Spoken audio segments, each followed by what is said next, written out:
ദർശനങ്ങൾ മുമ്പ് ഞാൻ നിന്നെ പരിചയപ്പെട്ടത്. അപ്പോൾ പിന്നെ എനിക്ക് നീയാണ് ഇമ്പോർട്ടൻറ്റ്. 23-ാം 24-ാം ഞാൻ അവിടെ എത്തൂല. ഇൻഷാല്ലാ പൊളിക്കാൻ. അപ്പോൾ ഓക്കെ, ഗുഡ് നൈറ്റ്. നൈറ്റ്. ബോഡിയും ശരീരമൊക്കെ എനിക്കുണ്ട്. ഒരു സ്ത്രീയായിട്ട് സംസാരിക്കുമ്പോൾ എൻ്റെ കൈ വേർക്കും, എൻ്റെ ഇവിടെ വേർക്കും. അത് ഞാൻ അൺകംഫർട്ട് ആയിട്ടുള്ള ഒരാളാണ്. എനിക്കൊരു കംഫർട്ട് സോൺ ആയാൽ മാത്രമാണ് സ്ത്രീയാണെങ്കിൽ പുരുഷനായാലും ഞാൻ സംസാരിക്കുള്ളൂ. ഹലോ ഗീസ്, എല്ലാവർക്കും പുതിയൊരു വീഡിയോയിലേക്ക് സ്വാഗതം. അങ്ങനെ നമ്മുടെ ഷിയാസ് കരീമിൻ്റെ വിഷയം തന്നെയാണ് ഇപ്പോൾ സോഷ്യൽ മീഡിയയിൽ ചർച്ചാ വിഷയം. എന്തായാലും അതിൻ്റെ സത്യാവസ്ഥ എന്താണെന്ന് അറിഞ്ഞിട്ട് മാത്രമേ നമ്മൾ ഈ ഒരു വിഷയത്തിൽ നിന്ന് പിന്മാറുകയുള്ളൂ.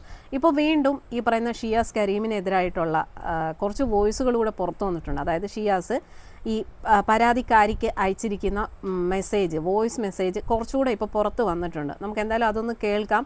അതിലും ഈ പറയുന്ന ഷിയാസ് കരീം വളരെ വ്യക്തമായിട്ട് പറയുന്നുണ്ട്, എനിക്ക് എൻ്റെ ഭാര്യ വേണം, അതായത് ഇപ്പോൾ കൂടെയുള്ള കല്യാണം കഴിച്ച ഭാര്യയും വേണം, അതുപോലെ തന്നെ ആ ഒരു പരാതിക്കാരി ഉണ്ടല്ലോ അവരും കൂടെ വേണം, നിങ്ങളെ രണ്ടുപേരും എനിക്ക് വേണം, അങ്ങനെ ഇങ്ങനെയെന്നൊക്കെ പറയുന്നുണ്ട്. അതുപോലെ തന്നെ പണം ആവശ്യപ്പെടുന്നുണ്ട്. എന്തായാലും അതിൻ്റെ കുറച്ച് വോയിസുകൾ കൂടെ ഇപ്പോൾ സോഷ്യൽ മീഡിയയിൽ എത്തിയിട്ടുണ്ട്. നമുക്ക് അതുകൂടെ ഒന്ന് കേൾക്കാം. 15-ാം തീയതിക്ക് മുന്നേ പർച്ചേസ് ചെയ്യണം ഗോൾഡ്. കാര്യം 16-ാം തീയതി ഞാൻ പോകൂലേ. 15-ാം തീയതിക്ക് ഉള്ളിൽ പർച്ചേസ് ചെയ്തിട്ട് പോകണം ഇവിടുന്ന്. എനിക്കൊരു കല്യാണത്തിന് ഒരു ഓടി ഉപയോഗിക്കണം, റെഡ് വണ്ടി. 5 ലക്ഷം രൂപ കൊടുത്ത ലീസിന് വണ്ടി കിട്ടും. അതെടുത്താലും ഇങ്ങനെ ആലോചിക്കുന്നുണ്ട്. അപ്പോൾ ഓക്കെ, ഗുഡ് നൈറ്റ്. നൈറ്റ്. 23-ാം 24-ാം ഞാൻ അവിടെ എത്തൂല. ഇൻഷാല്ലാ പൊളിക്കാം. നമുക്ക് മലപ്പുറം വിളിക്കാത്ത അത് ഞാനേ മലപ്പുറം വിളിക്കാത്തതൊന്നുമല്ല കേട്ടോ. എൻ്റെ കൂടെ ഫുൾ ടൈം ഗൾഫുണ്ട്. ഞാൻ ഫുൾ ടൈം വീട്ടിലില്ല. നോമ്പായിട്ട് അങ്ങനെ പുറത്തേക്ക് ഇറങ്ങാറില്ല. പിന്നെ അവിടെ പോയാലും എൻ്റെ കൂടെ അവളുണ്ടായിരുന്നു. ഞാൻ ഒറ്റയ്ക്ക് പുറത്തേക്ക് ഇറങ്ങിയിട്ടില്ല. നോമ്പായിട്ട് വീട്ടിൽ തന്നെയാണ്. അതുകൊണ്ടാണ് വിളിക്കാത്തത്.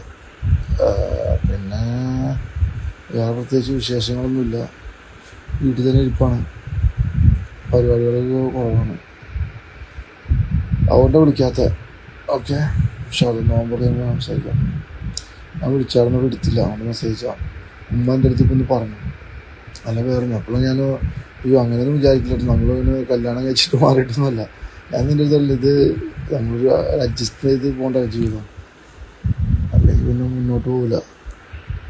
ഓക്കെ, മനസ്സിലാക്കാൻ പറ്റുമെന്ന് വിചാരിക്കുന്നത്. പിന്നെ ഞാൻ നല്ല തിരക്കാണ്. ഞാൻ ജിമ്മിൻ്റെ പണിയെടുക്കുന്നിടത്ത് ഓടിപ്പണിയെടുക്കാണ്. ഫുൾ ടൈം അങ്ങോട്ട് കോട്ടത്തിലാണ്. അതുകൊണ്ടാണ്. പിന്നെ എനിക്കറിയില്ല നീ ഉറങ്ങാണോ എന്ത് ചെയ്യാൻ, നാട്ടിലല്ലോ സൗദിയിലല്ലേ. അതുകൊണ്ടാണ് ഞാൻ വിളിക്കാത്തത്. പിന്നെ എനിക്ക് നീ മെസ്സേജ് അയക്കാറില്ല. പിന്നെ ഞാനിങ്ങനെ എപ്പോഴും അയച്ചിട്ട് അയക്കാത്താണ്. നീ ഗർഫായിട്ട് വിഷയം തീർക്കോട്ടെ, അല്ലെങ്കിൽ എനിക്ക് കുഴപ്പമില്ല. തടിച്ച നാട്ടിലും പട്ടണം ശരിയായിക്കോളും. നീ ഗർഫായിട്ട് വിഷയം തീർക്കോട്ടെ, അല്ലെങ്കിൽ എനിക്ക് ഭ്രാന്ത് പിടിക്കും. നിങ്ങൾ രണ്ടാളും എനിക്ക് വേണം. ഞാൻ ജീവിക്കണേ നിങ്ങളൊക്കെ വേണം. നിങ്ങൾ തന്നെ അവളുടെ അടുത്ത് മെസ്സേജ് അയച്ച് അവളെ നീ ഇത് ചെയ്ത് റിക്വസ്റ്റ് ഇട്ട് എൻ്റെ മെസ്സേജ് അയച്ച് പറയട്ടെ കാര്യങ്ങൾ ജസ്റ്റ് സംസാരിക്കുക പ്ലീസ്. ഈ ജിമ്മോടെ എനിക്ക് സമാധാനത്തോടെ ജീവിക്കാൻ വേണ്ടിയാണ്. എല്ലാവരും കൂടെ സന്തോഷത്തോടെ എല്ലാവരും വേണം എനിക്ക്. ദർഫ് മാത്രമല്ല, നിങ്ങളെല്ലാവരും വേണം. ഞാൻ നിൻ്റെ അടുത്ത് പെരുമ്പാവൂർക്ക് വീട് മാറുന്നൊക്കെ പറഞ്ഞാൽ എനിക്ക് നിന്നെ ഇടയ്ക്കിടയ്ക്ക് കാണാൻ വേണ്ടിയാണ്. നിനക്ക് എന്തൊരു പ്രശ്നം വന്ന് ഞാൻ വന്ന് ഇടപെടാൻ വേണ്ടിയാണ്. എനിക്ക് എപ്പോഴും കോഴിക്കോട് ഓടി എത്താൻ പറ്റില്ല. ഞായക്ക് ഇത് കേട്ടോ 7 അത്യാവശ്യമായിട്ട് വേണം. ഒരു 1-2 ദിവസം ആണുള്ളത് റെഡിയാക്കണം. മതി. നോക്ക് പെരുന്നാൾ കഴിഞ്ഞിട്ട് മതി. ബുദ്ധിമുട്ടാണെങ്കിൽ കുഴപ്പമില്ല കേട്ടോ. പെരുന്നാൾ കഴിഞ്ഞിട്ട് മതി, അല്ലെങ്കിൽ കുഴപ്പമില്ല. എന്നാ ഓക്കെ, സെറ്റ് ചെയ്തിട്ട് പറ. ഇൻഷാല്ലാ എവിടെ വെച്ചാൽ ഞാൻ കളക്ട് ചെയ്തോളാം, അല്ലെങ്കിൽ എത്തിക്കാൻ ഉച്ചയിലേക്ക്. ഇൻഷാല്ലാ കേട്ടെ. ഉറങ്ങിക്കോ, ഗുഡ് നൈറ്റ്. നീ ഗർഫായിട്ട് വിഷയം തീർക്കോട്ടെ, അല്ലെങ്കിൽ എനിക്ക് കുഴപ്പമില്ല. തടിച്ച നാട്ടിലും പട്ടണം ശരിയായിക്കോളും. നീ ഗർഫായിട്ട് വിഷയം തീർക്കോട്ടെ, അല്ലെങ്കിൽ എനിക്ക് ഭ്രാന്ത് പിടിക്കും. നിങ്ങൾ രണ്ടാളും എനിക്ക് വേണം. ഞാൻ ജീവിക്കണേ നിങ്ങളൊക്കെ വേണം. നിങ്ങൾ തന്നെ അവളുടെ അടുത്ത് മെസ്സേജ് അയച്ച് അവളെ നീ ഇത് ചെയ്ത് റിക്വസ്റ്റ് ഇട്ട് എൻ്റെ മെസ്സേജ് അയച്ച് പറയട്ടെ കാര്യങ്ങൾ ജസ്റ്റ് സംസാരിക്കുക പ്ലീസ്. ഈ ജിമ്മോടെ എനിക്ക് സമാധാനത്തോടെ ജീവിക്കാൻ വേണ്ടിയാണ്. എല്ലാവരും കൂടെ സന്തോഷത്തോടെ എല്ലാവരും വേണം എനിക്ക്. ദർഫ് മാത്രമല്ല, നിങ്ങളെല്ലാവരും വേണം. ഞാൻ നിൻ്റെ അടുത്ത് പെരുമ്പാവൂർക്ക് വീട് മാറുന്നൊക്കെ പറഞ്ഞാൽ എനിക്ക് നിന്നെ ഇടയ്ക്കിടയ്ക്ക് കാണാൻ വേണ്ടിയാണ്. നിനക്ക് എന്തൊരു പ്രശ്നം വന്ന് ഞാൻ വന്ന് ഇടപെടാൻ വേണ്ടിയാണ്. എനിക്ക് എപ്പോഴും കോഴിക്കോട് ഓടി എത്താൻ പറ്റില്ല. എനിക്ക് സത്യം ടെൻഷൻ ഉണ്ട്. കാര്യം ദർഫ നിങ്ങളെ പറ്റി എന്തെങ്കിലും പറഞ്ഞിട്ടുണ്ടെങ്കിൽ ഞാൻ ചോദിക്കാതിരിക്കില്ല. കാര്യം ദർഫനേക്കാൾ മുമ്പ് ഞാൻ നിന്നെ പരിചയപ്പെട്ടതാണ്. അപ്പോൾ പിന്നെ എനിക്ക് നീയാണ് ഇമ്പോർട്ടൻറ്റ്. അത് ഒരു കാര്യം മനസ്സിലാക്കുക, മനസ്സിലായോ? അപ്പോൾ അവളങ്ങനെ പറഞ്ഞിട്ടുണ്ടെങ്കിൽ ഞാൻ അവളോട് ചോദിക്കും. പള്ളിയിൽ പോയി ഫുഡ് കഴിച്ച് ഉദ്ഘാടനം റെഡി ആവണോ? ഞാനൊരു 7 മണി 7:30 ആകുമ്പോൾ വീട്ടിൽ വരും. എന്നിട്ട് ഞാൻ കണ്ണൂർ പോകും. അൽഹംദുലില്ലാ ഞാൻ നോക്കിയാണ് മോളെ. ഞാൻ ബാലൻസ് അയച്ചില്ല, മറന്നാ. ഷഡ് ഇടാറില്ല എന്ന് പറഞ്ഞു. ഫ്രിഡ്ജ് ഞാൻ ഓഫ് ചെയ്തില്ല കേട്ടോ. ഫ്രിഡ്ജ് ഓഫ് ചെയ്യാൻ വിട്ടുപോയേ. അൽഹംദുലില്ലാ ഞാൻ നോക്കിയാണ് മോളെ. ഞാനൊരു 7 മണി 7:30 ആകുമ്പോൾ വീട്ടിൽ വരും. എന്നിട്ട് ഞാൻ കണ്ണൂർ പോകും. പെരുമ്പാവൂർ എവിടെയും നോക്കിയായിരുന്നേ. IBC അങ്ങനെ വരും. അല്ലാ അപ്പൊ ഇങ്ങനെ 25 എനിക്ക് ഒന്നും ആവില്ല കേട്ടോ. കേട്ടല്ലോ. ഇതിൽ പുള്ളിക്കാരൻ വളരെ വ്യക്തമായിട്ട് പറയുന്നുണ്ട്. അതായത് പുള്ളിയുടെ ഇപ്പോൾ കൂടെയുള്ള ഭാര്യയുടെ പേര് ദർബ അങ്ങനെ എന്തോ ആണ്.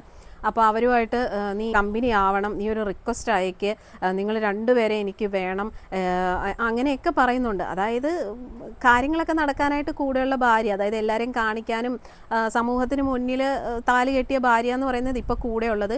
അതുപോലെ തന്നെ പൈസയ്ക്കും ബാക്കിയുള്ള കാര്യങ്ങൾക്കും ഒക്കെ വേറൊരു സെറ്റപ്പ് കൂടെ.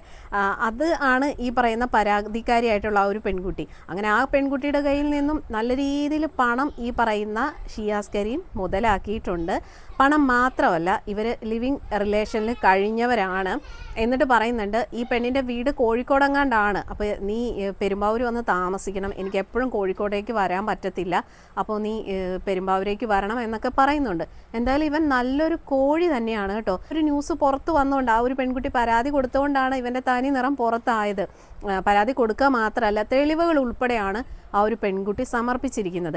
കഴിഞ്ഞ ദിവസവും ഇതുപോലെ കുറേ വോയിസുകൾ പുറത്ത് വന്നിട്ടുണ്ടായിരുന്നു. ഇന്നും ഇപ്പോൾ ഈ പറയുന്ന ഷിയാസ് കരീമിനെ കുറച്ച് വോയിസ് കൂടിയാണ് പുറത്ത് വന്നിരിക്കുന്നത്. ഇവനൊക്കെ കൊടുക്കുന്ന ശിക്ഷ എന്തായിരിക്കും? എന്ത് ശിക്ഷ കൊടുക്കും? ഒരു ശിക്ഷയും കൊടുക്കാൻ പോകുന്നില്ല. കുറേ നാൾ ഈ ഒരു കേസും കാര്യങ്ങളൊക്കെ ഇങ്ങനെ അന്വേഷണവും കാര്യങ്ങളൊക്കെ ആയിട്ട് നടക്കും. ആ ഒരു പെൺകുട്ടിക്ക് നീതി കിട്ടുമോ? ഒരിക്കലും കിട്ടാൻ പോകുന്നില്ല. ഇവനെ പോലുള്ളവരൊക്കെ കുറച്ച് നാൾ കഴിയുമ്പോൾ ഈ കേസ് ഏതെങ്കിലും രീതിയിൽ തേച്ച് മാച്ച് കളഞ്ഞിട്ട് അടുത്ത പെണ്ണുങ്ങളുടെ പുറകെ പോകും. അതാണ് സംഭവിക്കാൻ പോകുന്നത്. ഇതിൽ ഏറ്റവും സങ്കടകരമായ കാര്യം എന്ന് വെച്ച് കഴിഞ്ഞാൽ ഇവൻ്റെ കൂടെ ഇപ്പോൾ ഉള്ള ആ ഒരു ഭാര്യയുടെ കാര്യം ഓർക്കുമ്പോൾ ഉണ്ടല്ലോ വല്ലാത്ത സങ്കടം തോന്നുകയാണ്. നമ്മൾ നേരത്തെയും വീഡിയോ പറഞ്ഞിട്ടുണ്ടായിരുന്നു, അവരുടെ കഴിഞ്ഞ ദിവസമാണ് അവരുടെ ഡെലിവറിയും കാര്യങ്ങളൊക്കെ കഴിഞ്ഞത്. ആ ഒരു അവസ്ഥയിൽ തന്നെ വളരെയധികം സന്തോഷിക്കേണ്ട ആ ഒരു സമയത്താണ് സ്വന്തം ഭർത്താവിനെ കുറിച്ച് ഇത്രയും മോശമായിട്ടുള്ള രീതിയിലൊരു ന്യൂസ് വരുന്നു. അത് കേസ്, സോഷ്യൽ മീഡിയ മൊത്തം ചർച്ചാ വിഷയം. എന്ത് നാണക്കേടായിരിക്കും എന്നൊന്ന് ആലോചിച്ച് നോക്കി. ആ ഒരു പെൺകുട്ടിക്കും അതിൻ്റെ വീട്ടുകാർക്കും മൊത്തത്തിൽ എല്ലാവർക്കും നാണക്കേട്. ഇതിനൊക്കെ കാരണക്കാരനാരാണ്? ഈ പറയുന്ന ഷിയാസ്. ഇവനെയൊക്കെ കാണുമ്പോൾ നമ്മൾ ഓർക്കും, അയ്യോ ഇവനൊക്കെ ഭയങ്കര കാശ് സമ്പാദ്യം മറ്റത് മറിച്ചത്. ഇതുപോലുള്ള ഓരോ പെണ്ണുങ്ങളുടെയിൽ നിന്നും ഊറ്റിയാണ് ഇവനൊക്കെ ഇമാതിരി കോടീശ്വരനെ പോലെ നടക്കുന്നത്. ശരിക്കും പറഞ്ഞാൽ ഇവനൊരു എച്ചി തന്നെയാണ്. സ്വന്തം കല്യാണം കഴിക്കാൻ വേണ്ടി മെഹർ എടുക്കാൻ പോലും ഈ പെൺകുട്ടിയുടെ കയ്യിൽ നിന്നാണ് ഇവൻ പണം വാങ്ങിയത്.